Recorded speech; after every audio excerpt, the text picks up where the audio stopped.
Assalamualaikum warahmatullahi wabarakatuh. Perkenalkan, nama saya Sipa Adelasari, NIM 8574799955. Selanjutnya, karakteristik pembelajaran terpadu. Sebagaimana suatu proses pembelajaran terpadu memiliki ciri-ciri yang dikemukakan oleh tim pengembang PGSD 1997, yaitu A. Bersifat holistik, B. Berpusat pada anak didik, C. Memberikan pengalaman langsung kepada anak didik, D. Pemisah topik materi atau bidang studi tidak begitu jelas, E. Menyajikan konsep-konsep dari berbagai topik materi atau bidang studi dalam sebuah pembelajaran, dan yang terakhir F. Hasil pembelajaran dapat mendorong perkembangan anak lebih lanjut dengan minat dan kebutuhannya. Model-model pembelajaran terpadu. Pembelajaran terpadu dibedakan ke dalam 3 kelompok berdasarkan pada sifat keterpaduannya, yaitu A. Model dalam satu disiplin ilmu, B. Model antar disiplin ilmu, C. Model lintas lingkup belajar. Assalamualaikum warahmatullahi wabarakatuh. Perkenalkan, nama saya Sarana Bella Maulidia dengan NIM 85748031. Saya kelas B dari Pokjar Ketapang, jurusan PGSD. Di sini saya akan menjelaskan tentang kelebihan pembelajaran terpadu. Pembelajaran terpadu memiliki 4 kelebihan, yaitu yang pertama adalah pengalaman dan kegiatan belajar anak-anak akan selalu relevan dengan tingkat perkembangan anak. Yang kedua adalah kegiatan yang dipilih sesuai dan bertolak dari minat peserta didik. Kemudian yang ketiga adalah seluruh kegiatan lebih bermakna bagi anak sehingga akan mempengaruhi hasil belajar anak yang tentu saja akan bertahan lebih lama. Kemudian yang keempat adalah menumbuh kembangkan keterampilan sosial anak. Secara garis besar, pembelajaran terpadu ini dibedakan menjadi dua jenis berdasarkan cakupan materi yang diintegrasikannya, yaitu intrakurrikulum atau disebut juga intradisiplin ilmu serta interdisiplin ilmu. Pembelajaran terpadu intradisiplin ilmu mengintegrasikan topik-topik dan konsep-konsep yang terdapat dalam satu rumpun bidang studi. Misalnya pada bidang studi IPA, itu akan terdiri dari fisika, kimia, dan juga biologi.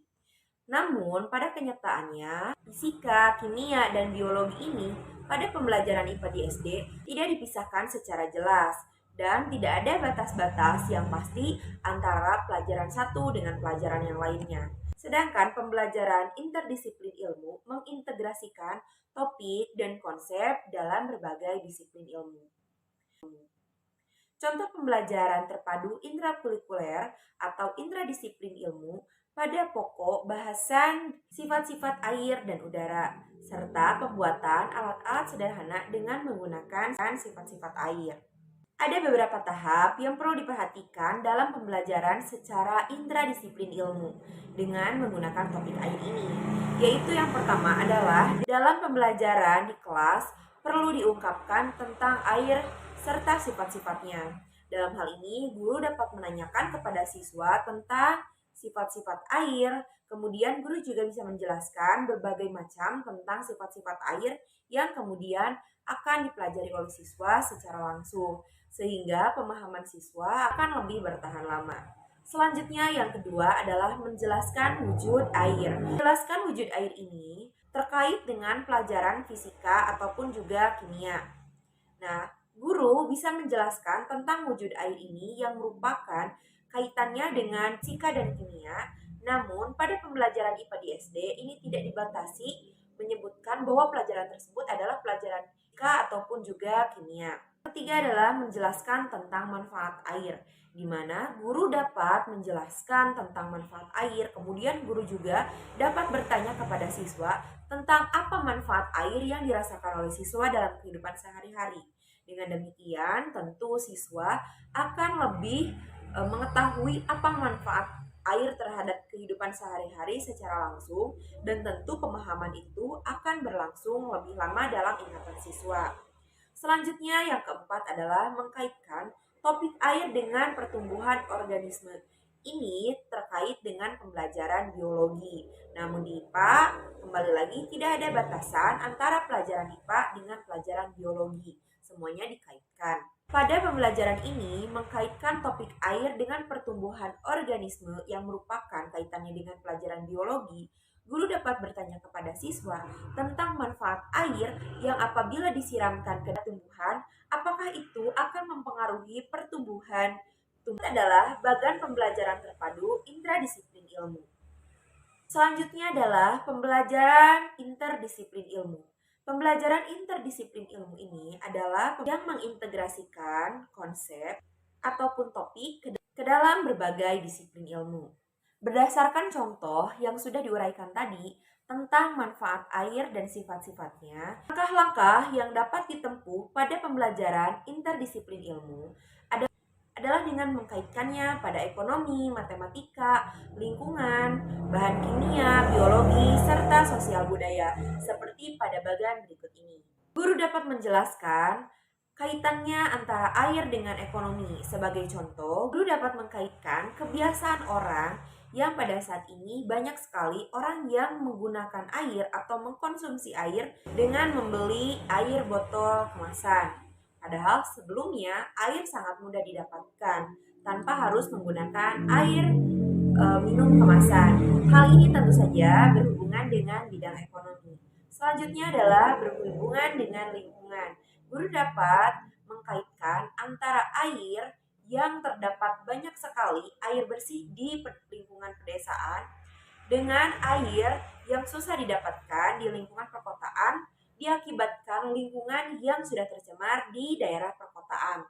Kemudian guru juga dapat mengkaitkan air dengan matematika. Misalnya, guru dapat menginstruksikan siswa untuk menghitung berapa banyak uang yang dibutuhkan untuk membeli misalkan air minum kemasan, atau juga guru dapat menginstruksikan kepada siswa untuk menghitung volume air yang berada di dalam bak. Selanjutnya, guru dapat mengkaitkan air dengan bidang biologi. Dalam hal ini, guru dapat mengilustrasikan pentingnya air bagi kehidupan manusia, hewan, serta tumbuhan. Selanjutnya, guru juga dapat mengkaitkan air dengan bahan kimia. Sebagai contoh, guru dapat mengilustrasikan bagaimana jika air itu tercampur dengan bahan-bahan kimia seperti oli atau minyak atau yang lainnya yang merupakan bahan kimia, tentu struktur air yang ada di dalamnya akan rusak jika tercampur dengan bahan kimia. Selanjutnya adalah air dengan dikaitkan pada bidang sosial dan budaya.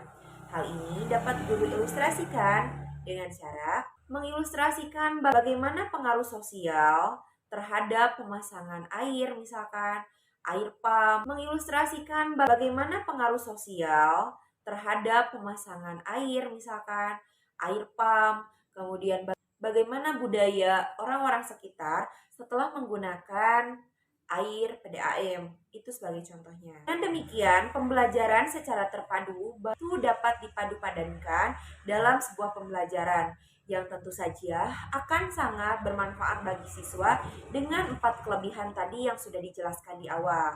Maka disarankan untuk guru melaksanakan pembelajaran terpadu di kelas. Terima kasih. Untuk pembahasan selanjutnya akan disampaikan oleh rekan saya. Assalamualaikum warahmatullahi wabarakatuh. Perkenalkan, nama saya Selamahdini Sopiati dengan NIM 857477589. Pada kali ini, saya akan memaparkan kegiatan belajar 2, yaitu tentang merancang pembelajaran sains terintegrasi. A. Mengapa perlu inter dan interdisiplin ilmu dalam pembelajaran? Ada beberapa argumen yang dapat dijadikan alasan. Yang pertama, pemahaman peserta didik tentang topik lebih bermakna karena topik kegiatan yang disajikan lazimnya berkaitan dengan kehidupan sehari-hari atau dunia anak. Yang kedua, pengembangan keterampilan proses lebih baik karena sajian bahan pelajaran tidak berkotak-kotak oleh pemilihan mata pelajaran. Yang ketiga, menghindari penyajian materi yang berulang yang menyebabkan peserta didik merasa bosan. Bila penyajiannya secara terpadu atau terkorelasi, pengulangan itu dapat berupa penguatan atau kelanjutan materi. Tetapi, kalau disajikan secara terpisah, dapat merupakan pengulangan yang tidak diperlukan. Keempat, memungkinkan penghematan akibat perencanaan yang terpadu dari beberapa topik berbagai mata pelajaran. Yang kelima, pembelajaran akan lebih menarik dan menantang. B. Bagaimana menyiapkan pembelajaran secara inter dan interdisiplin ilmu? Ada beberapa langkah yang dapat kita gunakan. Yang pertama, tentukan salah satu bahasan dari GBPP atau silabus yang dapat dikaitkan dengan bahasan dari mata pelajaran lain. Kedua, cari pokok bahasan atau subpokok bahasan dalam CAWU atau semester yang sama dari setiap mata pelajaran yang berkaitan dengan topik yang akan diajarkan. Bagi materi yang tidak dapat dilintaskan, jangan dipaksakan, harus diberikan pada jam mata pelajaran yang bersangkutan. Yang ketiga, buatlah pemetaan kegiatan pembelajaran untuk mempermudah menentukan kegiatan belajar mengajar. Selanjutnya, saya akan menyampaikan contoh pembelajaran IPA SD kelas 3 secara interdisiplin ilmu dengan topik udara bersih dan udara tercemar. B. Bagaimana menyiapkan pembelajaran secara inter dan interdisiplin ilmu? Ada beberapa langkah yang dapat kita gunakan. Yang pertama, tentukan salah satu bahasan dari GBPP atau silabus yang dapat dikaitkan dengan bahasan dari mata pelajaran lain. Kedua, cari pokok bahasan atau subpokok bahasan dalam CAWU atau semester yang sama dari setiap mata pelajaran yang berkaitan dengan topik yang akan diajarkan. Bagi materi yang tidak dapat dilintaskan, jangan dipaksakan, harus diberikan pada jam mata pelajaran yang bersangkutan. Yang ketiga, buatlah pemetaan kegiatan pembelajaran untuk mempermudah menentukan kegiatan belajar mengajar. Saya akan menyampaikan contoh pembelajaran IPA SD kelas 3 secara interdisiplin ilmu dengan topik udara bersih dan udara tercemar. Nah, sekarang kita korelasikan untuk topik udara bersih dan udara tercemar yaitu dengan mata pelajaran Bahasa Indonesia, KTK atau SBDP, dan Ilmu Pengetahuan Alam. Nah, untuk bahasa Indonesianya yaitu membaca cerita, kemudian menyusun atau menjawab pertanyaan, bermain tebak-tebakan, menceritakan pengalaman yang menarik, mengamati lingkungan. Nah, untuk KTK atau SBDP-nya yaitu gambar imajinatif, notasi tinggi nada. Selanjutnya, untuk ilmu pengetahuan alamnya, udara bersih dan udara tercemar mempengaruhi kesehatan, udara bersih baik bagi kesehatan, dan udara tercemar berbahaya bagi kesehatan. Tujuan dari pembelajaran ini adalah untuk memperoleh pengertian dan pengetahuan dasar tentang tanda-tanda udara bersih dan udara tercemar, perbedaan udara bersih dan udara tercemar, usaha-usaha mencegah pencemaran udara, pengaruh udara bersih dan udara tercemar terhadap kesehatan. Selanjutnya, nomor 2 yaitu alat dan bahan dan sumber bahan. Untuk alat dan bahan, yang pertama lingkungan, kemudian minyak wangi, minyak lampu, bensin ataupun sejenisnya, sapu tangan atau kain perca ataupun kain yang lain, kemudian gambar-gambar tentang lingkungan, bambu, kertas, dan sebagainya. Untuk sumber bahan yaitu GBPP atau silabus, buku paket, buku pedoman, buku sumber lain. Untuk kegiatan belajar mengajar, kegiatan tanya jawab secara klasikal. Adapun contoh pertanyaannya yaitu, untuk apa kita bernafas? Apa yang kita hirup waktu bernafas? Udara yang bagaimana yang baik untuk bernafas? Apakah udara di sekitar kita bersih? Mengapa? Mengapa bernapas melalui hidung lebih baik daripada bernapas melalui mulut? Untuk selanjutnya yaitu, pada ketiga gambar ini, gambar pertama yaitu siswa sedang menguji kemampuan hidung untuk mencium bau tertentu. Kemudian pada gambar kedua, terdapat 2 buah kain. Nah, kain pertama ditetesi dengan minyak tanah, kemudian kain kedua ditetesi dengan minyak kayu putih. Apakah siswa bisa membedakan mana bau minyak tanah dan bau yang segar kayu putih? Kemudian, gambar ketiga yaitu siswa melakukan pengamatan secara langsung tentang udara bersih dan udara tercemar di lingkungan sekitar. Untuk yang keempat yaitu siswa diajak untuk mengamati secara langsung tempat yang memiliki udara segar dan udara tercemar. Kemudian siswa menggambarnya secara berkelompok. Lalu gambar tersebut dibuat menjadi sebuah buku cerita bergambar. Untuk nomor 5 yaitu bermain peragaan. Dalam kegiatan permainan ini, hal yang harus dipersiapkan adalah sebuah kotak berisi nomor yang akan nantinya dipilih oleh siswa, sebuah karton yang di dalamnya sudah tertulis beberapa kegiatan yang harus dilakukan oleh siswa setelah memilih nomor pada kotak. Kemudian, jika di antara siswa tidak ada yang tidak mampu melakukannya, maka akan diberi hukuman berupa menyanyi. Di sana, guru bisa sekaligus mempraktekkan notasi tinggi nada. Untuk gambarnya bisa dilihat pada gambar berikut. Yang keenam yaitu kegiatan diskusi kelompok tentang mengapa udara di kota-kota besar bisa tercemar. Lalu, hasil diskusi kelompok tersebut dapat ditempelkan pada papan tulis yang telah tersedia di depan kelas. Untuk selanjutnya yaitu membuat clipping. Siswa diberikan tugas untuk mencari berita atau artikel tentang lingkungan pada majalah ataupun koran. Kemudian, berita tersebut digunting lalu ditempel pada sebuah karton. Bisa juga dibuat menjadi buku zigzag seperti pada gambar berikut. Untuk yang ke-8 yaitu bermain tebak-tebakan. Pada kegiatan ini, siswa dapat bermain tebak-tebakan mengenai hal apa saja yang dapat menyebabkan pencemaran udara dan hal apa saja yang dapat mencegah pencemaran udara. Untuk teknis kegiatannya dapat disesuaikan oleh guru. Nah, gambar ini adalah contoh untuk menempelkan hasil jawaban dari siswa, kemudian mencocokkannya. Yang 9 yaitu siswa harus dapat mengetahui pengaruh apa saja yang terjadi pada kesehatan kita dengan adanya udara yang tercemar. Nah, untuk mengetahui hal tersebut, guru dapat melakukan tanya jawab secara klasikal kepada siswa, kemudian memberikan tugas untuk menulis seperti puisi atau rangkuman ataupun esai tentang pengaruh udara bersih dan udara tercemar terhadap kesehatan. Lalu guru dapat melakukan permainan kartu gambar. Nah, untuk permainan kartu gambar pelaksanaannya bisa disesuaikan oleh guru. Berikut adalah contoh gambar-gambar yang dapat digunakan oleh guru. Sekian dari saya, mohon maaf apabila ada kesalahan. Untuk poin selanjutnya yaitu tentang contoh pembelajaran IPA di SD kelas 5 akan disampaikan oleh rekan saya yaitu Ibu Siva Sapitri. Assalamualaikum warahmatullahi wabarakatuh. Assalamualaikum warahmatullahi wabarakatuh. Perkenalkan, saya Syifa Sapitri, NIM 85748037.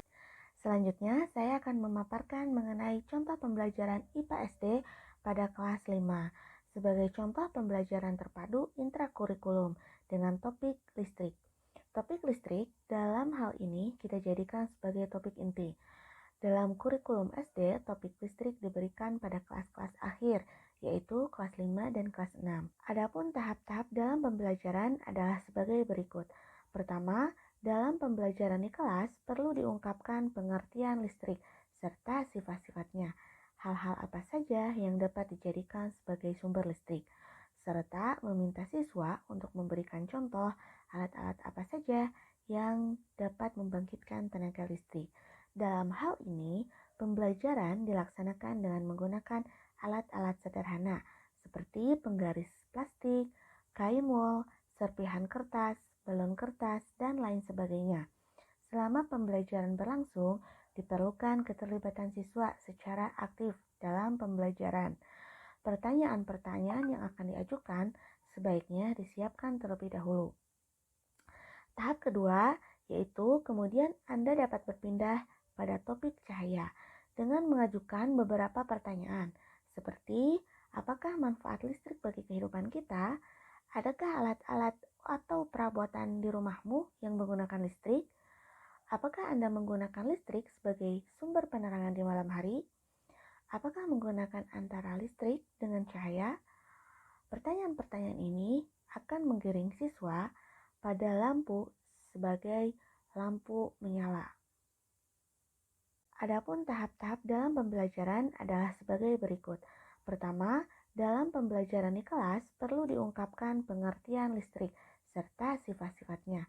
Hal-hal apa saja yang dapat dijadikan sebagai sumber listrik, serta meminta siswa untuk memberikan contoh alat-alat apa saja yang dapat membangkitkan tenaga listrik.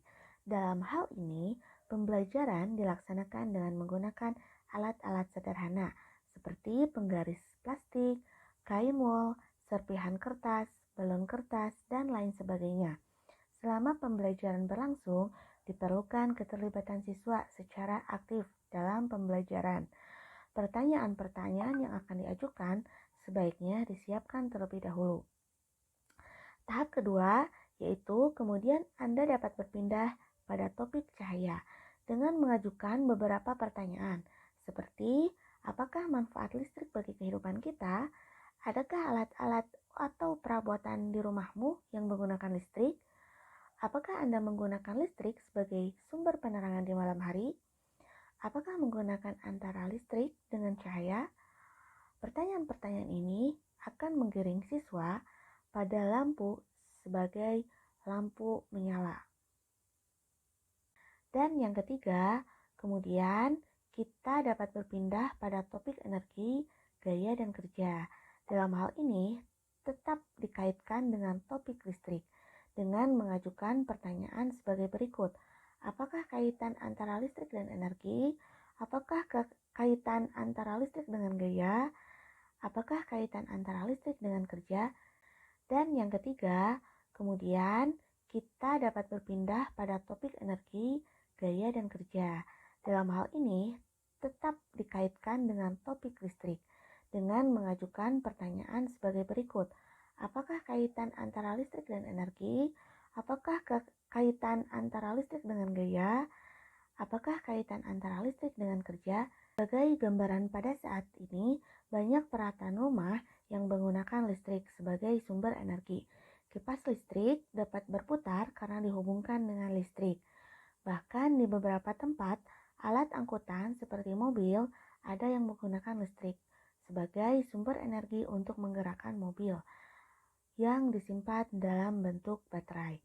Contoh-contoh lain dapat diungkap dengan memancing kreativitas siswa untuk menceritakan pengalaman siswa sehari-hari di rumah atau dari bahan bacaan atau dari TV dan sebagainya. Selanjutnya, kita dapat mengkaitkan topik listrik dengan populasi dalam biologi. Hubungan antara jumlah listrik yang baru disiapkan oleh PLN dalam suatu wilayah. Dalam hal ini dikaitkan dengan bertambahnya populasi, penduduk, dan sebagainya. Dengan pelajaran kimia, secara sederhana dapat disebutkan bahwa kimia apa saja yang terkandung dalam baterai sehingga dapat menimbulkan arus listrik. Di samping itu dapat pula disebutkan apa kelebihan-kelebihan atau kelemahan-kelemahan baterai sebagai sumber listrik dibandingkan dengan sumber energi lainnya, seperti energi matahari, air terjun, dan sebagainya. Berikut adalah bagan pembelajaran terpadu intradisiplin ilmu. Pada bagan ini, pokok bahasan listrik dapat dikaitkan dengan populasi, cahaya, energi, dan bahan kimia.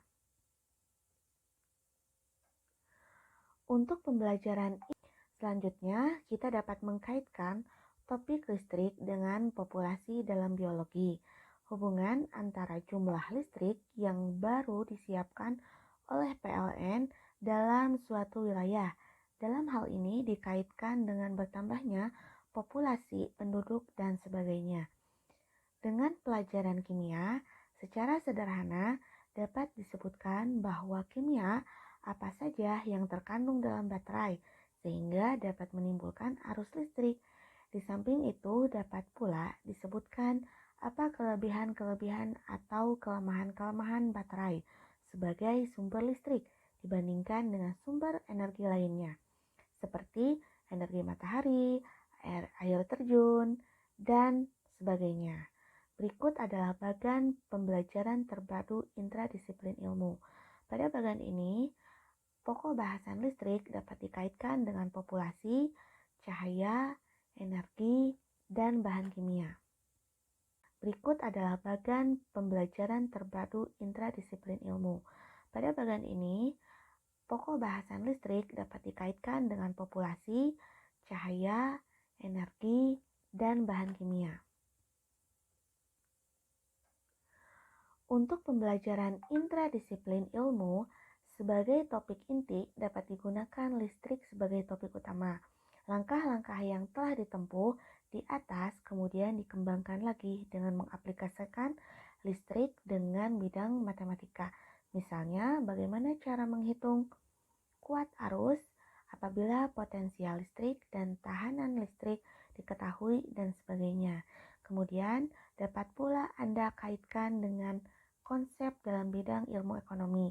Misalnya, menghitung beberapa waktu sebulan bila pemakaian listrik dalam satu hari diketahui, abnomen dan per harga KWH. Dari segi ekonomi, yang lainnya, misalnya membandingkan sisi efisiensi dari segi biaya yang harus ditanggung pelanggan, yang penerangan rumahnya menggunakan lampu TL dan yang menggunakan lampu biasa, tetapi memberikan intensitas cahaya atau kuat penerangan yang sama. Dalam ilmu sosial, apakah dampak dari terpasangnya listrik terhadap perubahan kehidupan sosial dan budaya? Adakah dampak yang ditimbulkan sebagai efek samping dari masuknya listrik ke pedesaan? Pemanfaatan siaran radio dan TV untuk keperluan hiburan, pendidikan, dan sebagainya merupakan dampak dari masuknya listrik.